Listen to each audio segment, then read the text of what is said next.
पीछे कैसा अनुभव रहा आपको? क्या लगा कि यहाँ के लोगों की क्या समस्या है? देखिए, दरभंगा में लोगों की क्या समस्या है वो तो दरभंगा का जब पूरी पदयात्रा खत्म करेंगे तब पता चलेगा। लेकिन बिहार की जो अभी तक जिन जिलों में मैं गया हूँ वहाँ की जो समस्या है दरभंगा की समस्या उससे बहुत अलग अभी तक नहीं दिखी है। सबसे बड़ी समस्या बिहार में पिछले 11-12 महीनों में ये समझ में आई कि वो बेरोजगारी और पलायन यहाँ का सबसे बड़ा मुद्दा है। अब आप कहिएगा कि ये तो पता ही है पहले से कि यहाँ बहुत बेरोजगारी पलायन है, इसके लिए पदयात्रा की क्या जरूरत है। पदयात्रा से इस समस्या के विकरालता का, इसके सामाजिक आर्थिक पहलुओं की आपकी समझ बनती है। हम लोगों को जैसे लगता है सामान्यतः कि पलायन जो है वो गरीबों का मामला है, जो गरीब परिवार के बच्चे हैं वो बाहर मजदूरी करने के लिए, पलायन के लिए जाते हैं। सच्चाई ये नहीं है। सच्चाई ये है कि गरीब व्यक्ति तो मजदूरी करने के लिए बाहर जा ही रहा है, जो बिहार के नजरिए से समृद्ध लोग हैं उनके बच्चे भी पलायन कर रहे हैं, चाहे वो पढ़ाई करने जाए या नौकरी करने जाए। जाना सभी के बच्चों को है। इसीलिए कहीं गांव में आप जाइएगा तो 40 से 50% युवा जो है वो बाहर ही रह रहा है, चाहे वो मजदूरी करने गया, पढ़ाई करने गया या नौकरी करने गया। जिन प्रखंडों में, पंचायतों में बाढ़ की समस्या है वहां पर ये पलायन 60, 70, 80% तक है। यही हाल कमोबेश बेरोजगारी का है। हमको आपको लगता है भाई बिहार में तो बहुत बेरोजगारी है, सबको पता है। सिर्फ बेरोजगारी यहाँ के गरीब लोगों का मामला नहीं है।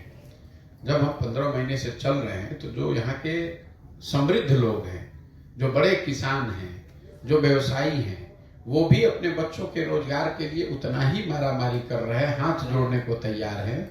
जिसको 20-25 बीघा जमीन है वो भी आकर अपने बच्चे के 15,000, 20,000 रुपए के नौकरी के लिए भी हाथ जोड़ने को तैयार है। ये हालत है यहाँ बेरोजगारी पलायन का। दूसरी जो सबसे बड़ी समस्या यहाँ दिखी वो है शिक्षा व्यवस्था के ध्वस्त होने का। ये मैं जो समस्याएं आपको बता रहा हूँ ये वर्ग और जिला स्पेसिफिक नहीं है, ये सर्वस्पर्शी जो 3 समस्याएं दिखी, बेरोजगारी, पलायन, दूसरा शिक्षा व्यवस्था का ध्वस्त होना। बिहार में शिक्षा व्यवस्था बहुत अच्छी कभी नहीं थी। हम खुद सरकारी स्कूल में यहीं से पढ़े हैं, लेकिन हर जिले में, प्रखंड में 1-2 विद्यालय ऐसे जरूर थे जहाँ की आप पढ़ेंगे तो पढ़कर आगे आप बढ़ सकते थे। हर जिले में 1-2 ऐसे कॉलेज थे जहाँ अगर आपका नाम लिखा जाए आप वहाँ से पढ़कर आगे बढ़ सकते थे। पिछले 30-32 साल के लालू नीतीश के राज में शिक्षा व्यवस्था जो है वो पूरी तरीके से ध्वस्त हो गई। जिस प्रखंड में हम लोग बैठे हैं यहाँ लिटरेसी का लेवल है 48%। कई पंचायतों में 4 ऐसे यहाँ पंचायत हैं जहाँ लिटरेसी 35% से भी कम है। 65% लोग आज भी अनपढ़ है, निरक्षर है। कई लोगों को लगता है कि शिक्षा व्यवस्था इसलिए खराब है कि शिक्षक अनुशासित नहीं है, शिक्षकों की गुणवत्ता नहीं है। कुछ लोग कहते हैं कि भैया खिचड़ी बट रहा है इसलिए पढ़ाई नहीं हो रही है। ये समस्या का पूरा विषय नहीं है। अगर सिर्फ खिचड़ी बंटने की वजह से शिक्षा व्यवस्था खराब हो जाती तो भाई CM साइंस कॉलेज में तो खिचड़ी नहीं बट रहा है, पटना साइंस कॉलेज में तो खिचड़ी नहीं बट रहा है, वहां पढ़ाई क्यों नहीं हो रही है? अगर सिर्फ नियोजित शिक्षकों की गुणवत्ता का मामला होता तो जिन कॉलेज में अच्छे प्रोफेसर है जहां नियोजित शिक्षक नहीं, वहां पढ़ाई क्यों नहीं हो रही? कहीं न कहीं पिछले 20-25 वर्षों में बिहार में समाज और सत्ता, समाज और सरकार दोनों के नजर में शिक्षा अब प्राथमिकता रही ही नहीं है। समाज में इसलिए नहीं है कि लोगों को ये धीरे धीरे लग गया है कि पढ़ाई करने के बाद भी रोजगार तो मिलता ही नहीं है। जब पढ़ने के बाद भी मजदूरी ही करनी है तो पढ़ने का फायदा क्या है? और सरकार ने ये मान लिया है कि भैया पढ़ाने की जरूरत क्या है, जब सारे लोग मजदूरी कर रहे हैं और वोट दे ही रहे हैं तो हम उनको पढ़ाएं क्यों? नतीजा ये हुआ कि समता मूलक शिक्षा नीति बनाने के नाम पर हर गांव पंचायत में विद्यालय के भवन बना दिए गए। जहां भवन है वहां शिक्षक नहीं है, जहां शिक्षक है वहां भवन नहीं है, जहां दोनों है वहां बच्चे नहीं है, जहां तीनों है वहां पढ़ाई नहीं है। पूरे बिहार की शिक्षा व्यवस्था को अगर आप एक पंक्ति में समराइज करें तो यहाँ पर स्कूलों की जो छवि है वो खिचड़ी बांटने के, साइकिल बांटने के सेंटर की है, और कॉलेज की छवि है कि यहाँ से डिग्री मिलता है, डिग्री बढ़ता है। पढ़ाई दोनों में कहीं नहीं हो रहा है। पढ़ने वाला भी जानता है, पढ़ाने वाला भी जान रहा है। इसीलिए जब इस कालखंड का इतिहास लिखा जाएगा इस राज्य का, तो नीतीश कुमार जैसे व्यक्ति के मुख्यमंत्री रहते हुए शिक्षा व्यवस्था के ध्वस्त होने को उनके शासनकाल का सबसे बड़ा काला अध्याय बताया जाएगा। ऐसा इसलिए, मान लीजिए कि कल एक अच्छी सरकार आ जाए तो संभव है कि ये सड़क टूटी हुई आपके सिंघवारा ब्लॉक में सड़क अच्छी हो जाएगी। यहाँ नहर का पानी नहीं पहुंच रहा है, नहर आ सकता है। लेकिन कल एक अच्छी सरकार आ भी जाए तो जो 2-3 पीढ़ी के लोग इस ध्वस्त शिक्षा व्यवस्था से पढ़कर निकल गए, अब उनका जीवन सुधरने वाला नहीं है। कोई सरकार आ जाए, अब उनको शिक्षित समाज के पीछे ही चलना पड़ेगा। ये दोनों के बाद जो तीसरी सबसे बड़ी समस्या दिखी वो है किसानों की बदहाली का। एक पंक्ति में अगर मैं आपको किसानों की हालत यहाँ बताऊं, गांव देहात में जो लोग बताते हैं कि पहले जो खेती किसानी करने वाले लोग थे बिहार में, वो 2-4-5 बरस खेती किसानी करने के बाद कुछ पैसा बचाकर 1-2 कट्ठा जमीन खरीदते थे।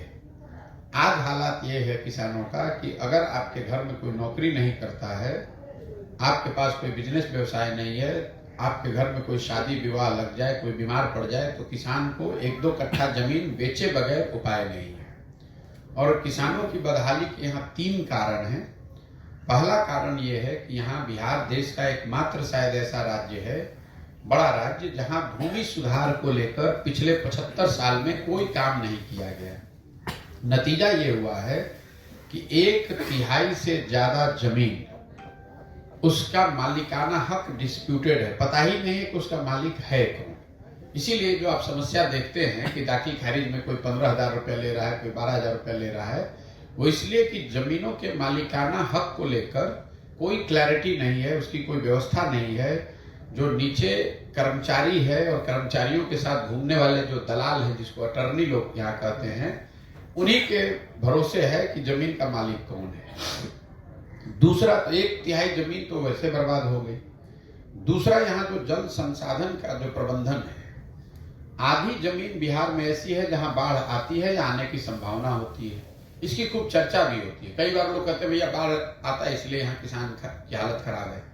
वो समस्या का एक पहलू है।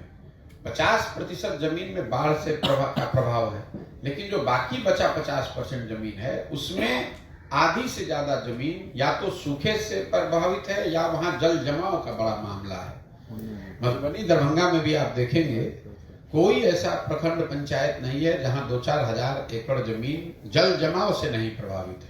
तो आप जब सड़क पर चलते हैं तो एक साइड लोग बताते हैं कि सूखा है और दूसरे साइड जल जमाव है, जहाँ की एक ही फसल हो रही है, वो भी खेती नहीं हो रही है।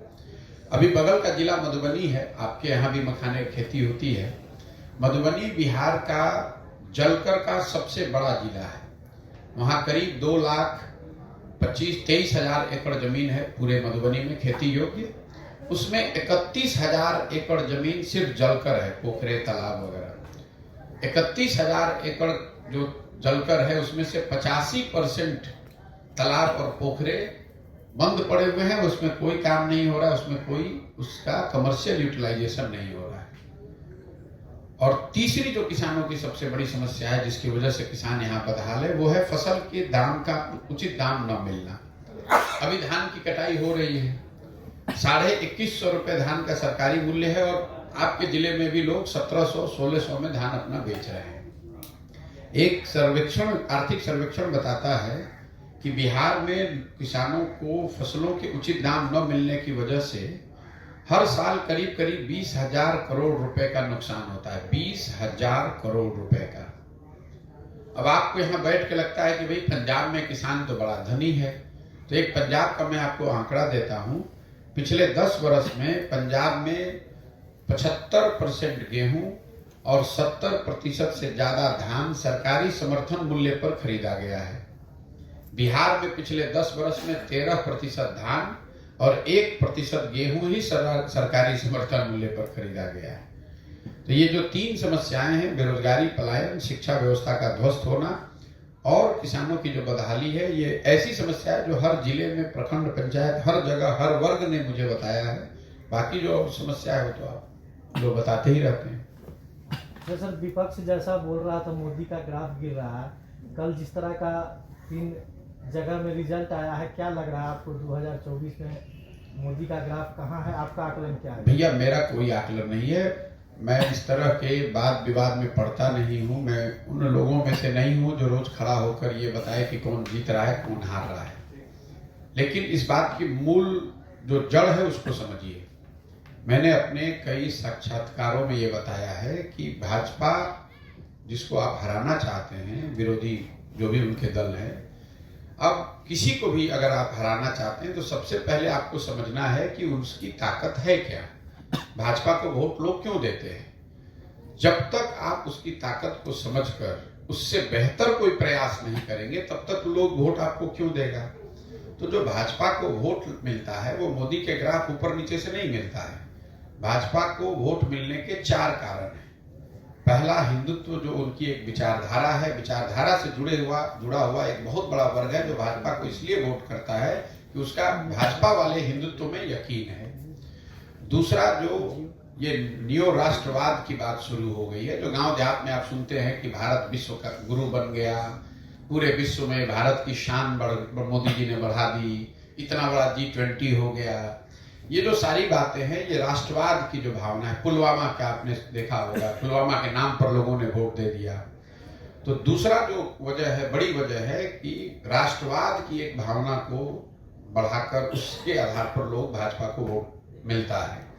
तीसरा, एक बहुत बड़ी संख्या में लाभार्थी हैं जिनको सरकार की अलग अलग योजनाओं के, चाहे शौचालय का हो, किसान स्वनिधि का हो, घर बनाने का हो, जिसको सीधे सरकार, केंद्र सरकार पैसे भेज रही है। और चौथा, जो बीजेपी का अपना संगठन है, उस संगठन की जो ऑर्गेनाइजेशनल और फाइनेंशियल मसल पावर है। अब आप आरजेडी से अगर चुनाव लड़ रहे हैं तो आप 2-4 करोड़ रुपया पैसा देकर तब आते हैं चुनाव लड़ने, क्योंकि जो पार्टी आपको टिकट देगा वो पैसा लेता है। अगर आप भाजपा से चुनाव लड़ रहे हैं तो भाजपा वो पैसा आपको दे रही है कि भाई आप जाइए और अच्छे से वहां जनसंपर्क कीजिए और चुनाव लड़िए। तो इन चारों विषयों पर कम से कम 4 में 3 अगर आप बेहतर प्रयास नहीं करेंगे, हिंदुत्व के सामने कोई बेहतर विचारधारा होनी चाहिए, राष्ट्रवाद जो भाजपा का राष्ट्रवाद है उससे बेहतर राष्ट्रवाद आपका दिखना चाहिए, लाभार्थी के लिए, लोगों के लिए जो भाजपा कर रही है उससे बेहतर लाभार्थी का आपका मॉडल होना चाहिए, और जितनी ताकत भाजपा की ऑर्गेनाइजेशन की, संगठन की जमीन पर है उसके मुकाबले का संगठन खड़ा होना चाहिए। जब तक इन 4 में कम से कम 3 बातों पर आप बेहतर प्रयास नहीं करेंगे तो 10 में 7 बार 8 बार आपको हार का ही सामना करना पड़ेगा। 1-2 जगह जहां जीत हासिल हो भी जाती है उसका कोई बहुत असर नहीं है। कई लोगों को लग रहा है भाई कांग्रेस तेलंगाना जीत गई, कर्नाटक जीत गई। ये वोट कांग्रेस को नहीं मिला है, ये वोट वहां की सरकार के खिलाफ है। लोग केसीआर के खिलाफ वोट करना चाहते थे, वहां से दल के तौर पर कांग्रेस ही है तो कांग्रेस को वोट मिल गया। प्रो इनकम्बेंसी का जो वोट होता है, जहां आपकी सरकार है और फिर अगर आपको लोग चुने तो फिर बात है। तो जब तक कांग्रेस के लोग इस तरह का प्रयास नहीं करेंगे तब तक उनको सफलता मिलने वाली नहीं। क्या आने वाले चुनाव में फिर मोदी जी आपको बुलाएंगे तो जाएंगे आप उनके पास? हम तो जब काम ही नहीं वो करते हैं तो कोई बुलाए हम कहीं नहीं जाएंगे। ना राहुल जी बुलाएंगे तो भी नहीं जाएंगे, नीतीश जी बुला रहे हैं तो भी नहीं जाते हैं, मोदी जी बुलाएंगे तो भी नहीं जाते हैं। क्योंकि मैंने अपना तय किया है जीवन में कि मैंने जिन दलों के साथ, पार्टियों के साथ काम कर लिया, 10 वर्ष किया, अब और लोगों की एक समझ है कि मैं जिन दलों को, नेताओं को सुझाव मैंने दिया, उनके साथ काम किया, वो लोग सब लोग चुनाव जीत गए।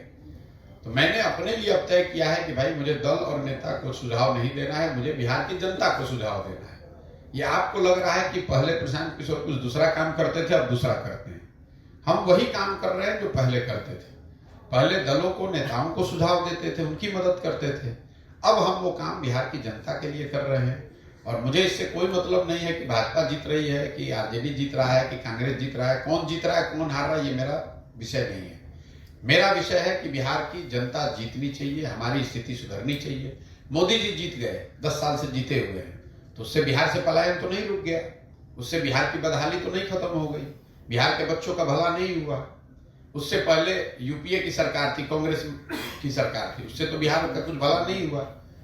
जब तक बिहार के लोग अपनी चिंता नहीं करेंगे, अपने बच्चों की चिंता नहीं करेंगे, तब तक मोदी जीते कि राहुल जीते, उससे कोई फर्क नहीं पड़ने वाला है। आपका और हमारा जीवन सुधरने वाला नहीं है। तमिलनाडु आज देश में सबसे अग्रणी राज्यों में है। तमिलनाडु में तो कभी भाजपा का, मोदी जी का शासन नहीं रहा है। तमिलनाडु में कांग्रेस आज 40, 50, 60 वर्ष से नहीं है, तो तमिलनाडु सबसे आगे का राज्य कैसे बन गया? जब देश आजाद हुआ तो तमिलनाडु और बिहार दोनों बराबर के राज्य थे। तमिलनाडु आगे इसलिए हो गया कि वहां के लोगों ने प्रयास किया, एक व्यवस्था बनाई, वहां आंदोलन हुआ, समाज द्रविड़ियन आंदोलन के नाम पर जगा, इकट्ठा हुआ, उन्होंने अपने बच्चों को पढ़ाई पर ध्यान दिया। सबसे पहले केरल, तमिलनाडु वो राज्य हैं जहां पर लोगों की साक्षरता दर को बढ़ाया गया। उसी का उनको फायदा आज मिल रहा है। वो उनके यहाँ फैक्ट्रियां लग रही हैं और आपके हमारे बच्चे यहाँ से जाकर वहां मजदूरी कर रहे हैं। मोदी जी या प्रशांत किशोर और राहुल गांधी से क्या हो जाएगा? जब तक समाज नहीं सुधरेगा तब तक ये बिहार की दशा सुधरने वाली नहीं है। और मेरी अपनी समझ ये है और इसीलिए हम उस दिशा में काम कर रहे हैं। सर, नीतीश कुमार की भूमिका को कैसे देख रहे हैं आप? आने वाले चुनाव में क्या उनका ग्राफ रहेगा, जनता में किस तरह का? आप बहुत देखना चाहते हैं। नीतीश कुमार की क्या भूमिका हुई? कोई भूमिका नहीं है। नीतीश कुमार की राजनीतिक जीवन का ये अंतिम दौर चल रहा है। कुछ महीने, चाहे वो लोकसभा चुनाव तक चल रहे या लोकसभा के चुनाव के बाद कुछ और महीना चल लेगा। अब उनके लंबे राजनीतिक जीवन का पटाक्षेप होने का समय आ गया है। ये बिहार के पत्रकार और यहाँ पर राजनीति करने वाले लोग, चूंकि आपके वो मुख्यमंत्री हैं तो आपके लिए महत्वपूर्ण है, आप चर्चा करते रहते हैं। देश के राजनीतिक परिदृश्य में नीतीश कुमार की न कोई भूमिका है, न कोई महत्व है, न ऐसा है कि नीतीश कुमार के आने जाने लगने से कुछ स्थिति बदलने वाली है। आप बताइए, नीतीश कुमार जी अगर बंगाल में चले जाएं तो किसको जिता देंगे, किसको हरा देंगे? अरे उनका तो अपना ठिकाना बिहार में नहीं है। हमने आपने मोदी जी के ग्राफ के बारे में कहा, हमने अभी से 1 महीना पहले एक बात बताई, आपको दोहरा देता हूं। मैंने जीवन में सिर्फ एक बार चुनाव से पहले बंगाल में कहा कि भाजपा को यहाँ 100 सीट नहीं आएगा। जब पूरा देश कह रहा था कि भाजपा को 200 सीट आएगा, मैंने कहा कि भाजपा को 100 सीट नहीं आएगा, अगर आएगा तो हम संन्यास ले लेंगे। इतने विश्वास से मैंने कहा था। भाजपा को बंगाल में 77 सीट आया है। मैं इतने ही विश्वास से आपको ये कह सकता हूं कि आने वाले लोकसभा चुनाव में नीतीश कुमार की पार्टी जदयू को 5 सीट भी नहीं आएगा। अगर आएगा तो हम बिहार की पूरी जनता के सामने खड़े होकर माफी मांगने को तैयार हैं, गलत आकलन करने के लिए। नीतीश कुमार की क्या भूमिका है? नीतीश कुमार को वोट देने वाला कौन बचा है बिहार में आज? आप पत्रकारिता करते हैं, नीतीश कुमार की ना इमेज बची है, ना कोई उनका संगठन है, ना कोई नीचे प्रभाव है। जनता त्राही त्राही करी हुई है। 42 विधायक का नेता जोड़ तोड़ करके कभी भाजपा के साथ, कभी लालटेन के साथ कुर्सी पर बैठना एक बात है और वोट लेना अलग बात। सर, आपने जो मधुबनी में भी यात्रा पूरी की है, दरभंगा में प्रवेश किया है, यहाँ की जो मूल समस्या है किसानों की, हर साल बाढ़ आती है, जल जमाव रहता है, इसके निदान के लिए अब तक आपको क्या समझ में आया कि अब तक की जो सरकारें हैं जो इसके निदान के लिए काम नहीं की, जिन पे काम होना चाहिए? इसलिए नहीं किया। मैं आपको एक चीज बता दूं, बिहार मैंने बताया कि जो जल संसाधन में कुप्रबंधन है, अभी आप ही के जिले के मंत्री हैं जो जल संसाधन विभाग के मंत्री हैं।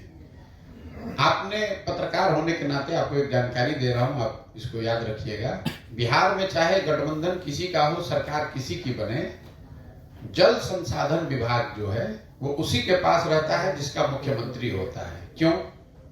क्योंकि ये चोरी करने का सबसे माकूल विभाग है। सड़क में भी चोरी हो रही है, भवन में भी चोरी हो रही है, दूसरी योजनाओं में भी चोरी हो रही है। लेकिन अगर सड़क में चोरी कीजिएगा तो कम से कम जनता को ये दिखेगा कि ये सड़क खराब बनी है। जल संसाधन विभाग ऐसा विभाग है जिसमें हर साल करोड़ों रुपए की चोरी होती है और उसको कागज पर लिख दिया जाता है कि बाढ़ आया, सब बह गया। उसका ना कोई जांच हो सकता है, ना आप उसको पकड़ सकते हैं, ना जनता को दिखता है। तो जल संसाधन विभाग बिहार में पैसा वसूली का सबसे बड़ा विभाग है। इसीलिए वो चाहे नीतीश कुमार हो कि लालू जी हो कि भाजपा, जो भी मुख्यमंत्री रहता है वो जल संसाधन विभाग नहीं छोड़ता है। तो जब जिस विभाग में को आपने लूट का, पैसा उगाही का अगर आप उसको केंद्र बना दीजिएगा तो स्वाभाविक तौर पर वो दिक्कत आएगी। दूसरी बात यह है कि जल संसाधन को लेकर बिहार में कोई वैज्ञानिक नजरिए से प्रयास नहीं किया गया। एक होलिस्टिक सोच जो है कि जो पानी है, पूरी दुनिया में लोग बता रहे हैं कि अगला जो विश्व युद्ध होगा, अगर कभी हुआ तो पानी के मुद्दे पर होगा। पानी की इतनी कमी है पूरे देश में और पूरे विश्व में। जिस राज्य में पानी की बहुतायत है, पानी बहुत ज्यादा है, उसको आप प्रबंधन नहीं कर पा रहे हैं। तो मैंने जैसा आपको बताया कि रोड के एक किनारे पानी साल भर लगा हुआ है और दूसरे किनारे का जो खेत है वो सूखे से प्रभावित है। जलकर यहाँ है, लेकिन उन पोखरों का, उन तालाबों का कोई उपयोग नहीं है। मैं जब मधुबनी में आया तो मैं आपको एक जानकारी देना चाहता हूँ। मेरा एक दोस्त है अमेरिका में, उसने एक वीडियो बनाकर भेजा कि मैं मधुबनी का, बिहार का मखाना अमेरिका में यहाँ वॉलमार्ट के स्टोर से खरीदने आया हूँ और उसका दाम बिहार में देश के करेंसी में 8,000 रुपये प्रति केजी हुआ। अभी मखाने का यहाँ भाव कितना मिल रहा है किसानों को? 600 रुपया, जो कि बढ़ा हुआ भाव है। मैं ये नहीं कह रहा हूँ कि किसानों को यहाँ 8,000 रुपये मिलने लगेगा, लेकिन जैसे आप सुधा में दूध देते हैं, अमूल में दूध देते हैं, अगर दूध की कीमत 100 रुपये है तो उसका करीब करीब 60 से 65% किसानों को, जो दूध पैदा करने वाले हैं, उनको मिलता है। मखाने का दाम 7,000-8,000 रुपये केजी है मार्केट में बाहर देश के, और किसानों को मिल रहा है उसका 10% या उससे भी कम। अगर 30% भी उसका मिलने लगे, 40% भी मिलने लगे, तो आप जरा अंदाजा लगाइए कि मधुबनी जैसे जिले में, दरभंगा जैसे जिले में, जहां हजारों एकड़ जलकर पहले से बने हुए हैं, वहां के लोगों को कितना फायदा हो सकता है। यही हाल आपके यहाँ मछली का है। 50% से ज्यादा मछली आज भी दरभंगा, मधुबनी में, आंध्र प्रदेश से आकर बिक रहा है, और मधुबनी अकेले में 31,000 एकड़ में सिर्फ तालाब और पोखरे हैं। जब सरकार का कोई नजरिया ही नहीं इन चीजों को देखने का। सरकार तो आपको जातिगत सर्वे करा रही है, समाज को बांट रही है, कभी पिछड़ा को अति पिछड़ा, अति पिछड़ा को Annexure 1, Annexure 1 को Annexure 2 लड़ाओ, और यही रेवड़ी बांटो, 400 रुपया पेंशन दो, सबको अनपढ़ और मजदूर रखो, 400 रुपया के नाम पर, दारू शराब के नाम पर लोग वोट देते रहे जाति को बढ़कर। यही प्रयास है। तो उससे जल का प्रबंधन और उसमें सुधारने वाला है कौन? आप बताइए कि जो यहाँ के मंत्री हैं, जल संसाधन मंत्री हैं, महोदय अपने जिले का तो कम से कम सुधार दो भाई, बाकी का छोड़ दो। तो आपकी टीम या आप लोगों ने जो दौरा किया, जो पदयात्रा की है, तो क्या उपाय नजर क्या है, क्या उपाय हो सकता है? बाढ़ उपाय ये है कि जिस दिन आप पानी के लिए वो बाढ़ के लिए वोट दोगे, तब आपको उपाय होगा। बाढ़ बाढ़ चिल्ला रहे हैं, और अभी कल वोट होगा तो फिर उसी को जाकर वोट दीजिएगा। तो केंद्र सरकार या राज्य सरकार वो क्यों बाढ़ की चिंता करेगी? क्यों चिंता करेगी? आप बताइए। यहाँ भुतही बलान पीछे के जिले में, सीतामढ़ी में भुतही बलान एक डैम है, वहां करीब 2 लाख आबादी उस डैम के पूरा नहीं होने से परेशान थी। उन्होंने आंदोलन किया, तब मैं यहाँ पर था, हमने वहां बात करी। उस समय अभी जो जदयू के प्रदेश अध्यक्ष हैं, वो जल संसाधन मंत्री थे। एक दिन में निर्णय हुआ, और अभी वो बन गया। मैं पदयात्रा करके आ रहा था तो लोगों ने बड़ा स्वागत भी किया वहां के, भैया आपके कहने से यहाँ भुतही बलान डैम पूरा हो गया। जब नेताओं को इस बात का डर ही नहीं है कि बाढ़ आएगा तो वहां की जनता हमको वोट नहीं देगी, तो आपको बाढ़ से मुक्ति क्यों दिलवाएगा? जब उनको पता है कि यहाँ विद्यालय में आपके बच्चे नहीं पढ़ेंगे, फिर भी जाकर आप वोट देवे कीजिएगा। आपका बच्चा जाकर गुजरात में मजदूरी कर रहा है, लेकिन वोट आप मोदी जी को ही जाकर दीजिएगा। मैंने आपको बताया कि जिस मुसलमान गांव में जाइए, वहां सड़क नहीं है, नाली नहीं है, गली नहीं है, लोग पानी के बगैर हाहाकार मचा हुआ है, कोई अस्पताल नहीं है, स्कूल नहीं है। सारे मंत्री तेजस्वी यादव या उनके साथी हैं, लेकिन कल वोट होगा तो मुसलमान जाकर फिर भाजपा के डर से वही लालटेन को वोट देगा। तो क्यों आपका सड़क बनेगा भाई? जब आप जड़ को नहीं समझिएगा तो आप कह रहे हैं बाढ़ कैसे सुधरेगा? बाढ़ तो तब सुधरेगा ना जब सरकार की प्राथमिकता हो, सरकार बाढ़ सुधारना चाहती हो। तो सरकार को डर है नहीं और बाढ़ के आने से, बल्कि हर साल का उनको फायदा है हजारों करोड़ का। लोग लूटने का सबसे बेहतर तरीका है, तो क्यों बाढ़ को आने से रोका जाएगा? हम तो आपको प्रखंड वाइज बता सकते हैं कि लोग जहां बता रहे हैं कि खुद ही लोग बांध तोड़वाते हैं ताकि बाढ़ आए, ताकि उसके नाम पर पैसा निकाल कर लूटा जाए। तो बाढ़ की समस्या इसलिए है कि ना जनप्रतिनिधियों को उसका डर है कि बाढ़ आने से लोग हमको हमारे खिलाफ हो जाएंगे, और दूसरा उसको इंसेंटिव है कि बाढ़ अगर आएगा तो इससे कमाने का एक जरिया है। सर, पिछले 8-10 साल से ये जात पात जैसे भेदभाव जो सिर्फ वोट के टाइम में होता है, उसको कैसे देखते हैं? नहीं, पिछले 8-10 साल से नहीं है, ये तो जाति की जो व्यवस्था है ये तो सदियों से है। पिछले 8-10 साल में बहुत ज्यादा नहीं, ऐसी बात नहीं है भाई। देखिए, 1990 के बाद एक हिंदी हार्टलैंड में यूपी बिहार देश में मंडल का एक एरा है, जिसमें जातियों के नाम पर एक राजनीतिक माहौल बनाया गया है, लेकिन कोई जाति के नाम पर पहली बार वोट पड़ रहा है ऐसी बात नहीं है। और बिहार में भी ये आप लोग का भ्रम है कि खाली बिहार में जाति है। आंध्र प्रदेश में चुनाव हुआ है, अभी तेलंगाना में तो वहां जाति नहीं है, गुजरात में जाइएगा वहां जाति नहीं है, कर्नाटक में जाति नहीं है, लिंगायत गोकलिगा कौन है, सब जाति है। जैसे यहाँ जाति है वहां पर भी जाति, जाति हर जगह है। जाति जो है वो समाज की एक सच्चाई है, उसको आपको समझना है। लेकिन जाति को समझना और जाति की राजनीति करना दोनों दो बात है। अगर आप राजनीति करते हैं या करना चाहते हैं तो आपको जातियों की समझ होनी चाहिए, समाज के हर पहलू की समझ होनी चाहिए, जाति भी उसमें एक महत्वपूर्ण पहलू है। लेकिन उस पहलू को समझना और समझकर उस पर राजनीति करना दोनों दो बात है। बिहार में जाति की राजनीति करने वाले ज्यादा लोग हैं। ऐसा नहीं है कि बिहार में जाति है दूसरे राज्य में जाति नहीं है। यहाँ जाति की राजनीति करने वाले, उसकी चर्चा करने वाले लोग ज्यादा है। सर, बिहार में तीसरा विकल्प कौन हो सकता है?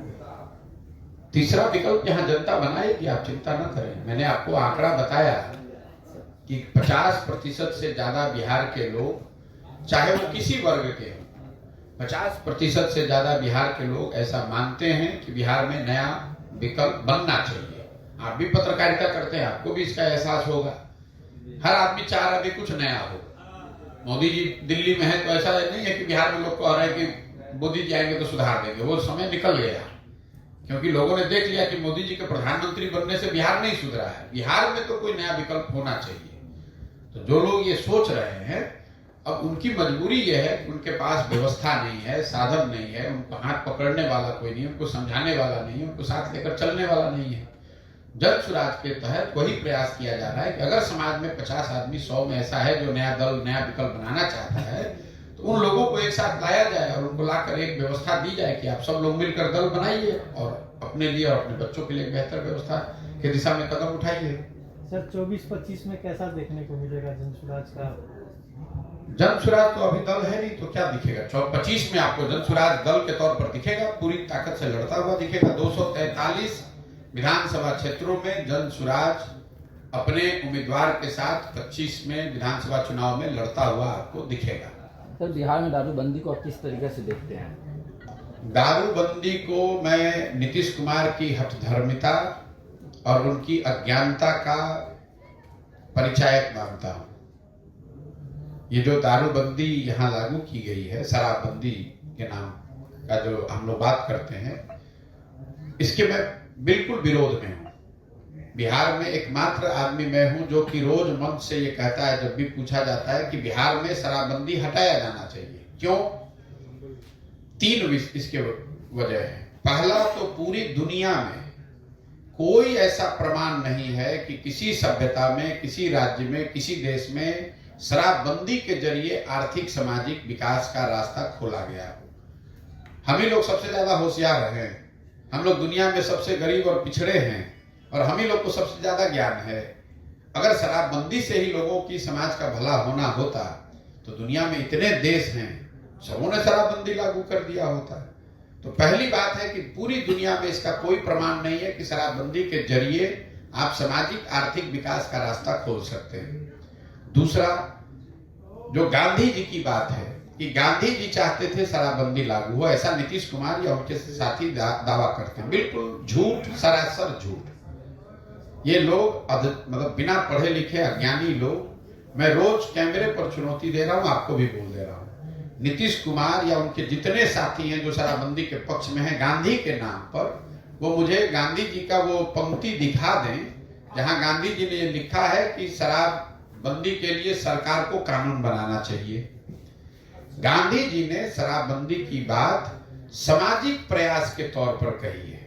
गांधी जी ने ऐसी और कई बातें कही हैं। गांधी जी ने कहा कि आपको शाकाहारी होना चाहिए। इसका मतलब ये नहीं है कि आप कानून बना दीजिएगा कि जो मांसाहारी है उसको जेल में डाल दिया जाएगा, अब फिर कहिएगा कि गांधी जी ने कहा था। गांधी जी ने कहा शराब पीना बुरी बात है, नहीं होना चाहिए, और इसके लिए सामाजिक प्रयास होना चाहिए। सरकार को भी समाज के स्तर पर प्रयास करना चाहिए। नीतीश कुमार ने उसको अपने हिसाब से इंटरप्रेट कर लिया कि गांधी जी ने इनको करना है वोट के नाम पर, कि महिला का वोट लेना है, और झूठ मूठ के गांधी जी के नाम पर ठेकरा फोड़ रहे हैं। तो गांधी जी ने ऐसा कहीं नहीं कहा है।